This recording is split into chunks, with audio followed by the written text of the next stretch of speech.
Hello everybody, welcome to F1 Grandstand. I'm Tony Craig, and if you are an F1 fan, you are in the right place. Come and join the community and get involved.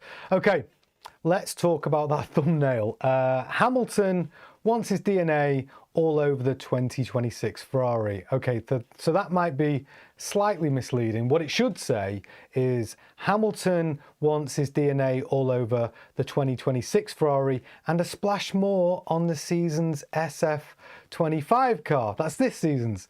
So let's get into it.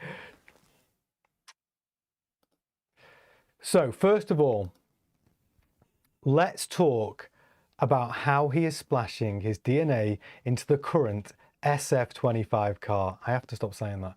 It's all about his rear. Behave yourselves. I'm talking about rear suspension. The SF25 has a ride height issue, which led to Hamilton's disqualification at the Chinese GP earlier this year. Now, to combat that issue, they've had to raise the ride height of the current suspension to levels that make the car handle considerably worse. It's like a floaty boat that needs to be stabilized, and Hamilton has a lack of connection to the car. So let's take a look at how that's affected his results this season. So Australia 10th, China disqualified because of his ride height, Japan 7th, Bahrain 5th, Saudi Arabia 7th, Miami 8th, Imola 4th, Monaco 5th, Spain 6th, Canada 6th, Austria 4th, and Silverstone 4th. So there's been some improvement, but it's definitely not a front row car yet at all. They are miles behind McLaren. And it just so happens yesterday, Ferrari had a filming day in Italy at Mugello, not officially a test day, a filming day, which presented an opportunity to run the car with a new rear suspension upgrade.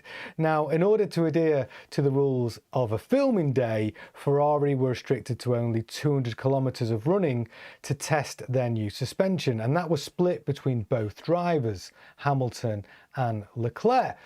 Now, the new rear suspension was designed specifically to assist the SF25 with its ride height issue, stabilize the rear, making it more predictable and prevent any more disqualifications. Now, according to my mate Tubby George, it went very well, and the upgraded rear suspension will be on the car next weekend in Belgium at Spa, and Hamilton has indeed splashed his DNA into this season's car. Now let's talk 2026.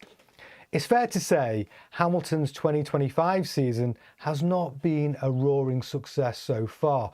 You know, he wants the 8th World Championship title, he wants to win it in a Ferrari before the sands of time catch up to him, and he has to retire. So he's all in on the 2026 car, and because of his current lack of connection to the 2025 car, the 7-time world champion is trying to shape his contribution to the 2026 Ferrari, and he's openly expressed a desire to infuse the project with his own DNA. Now, what does that actually mean? Well, it means a lot of work. He wants to make himself an intrinsic part of developing the feel of the car.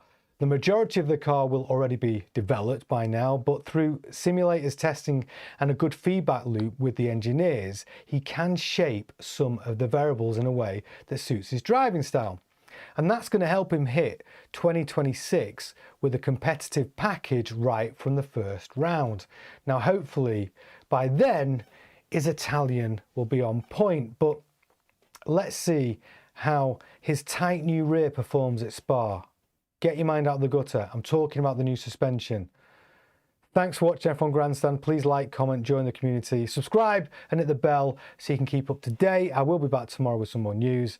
And if you can't be good, be lucky.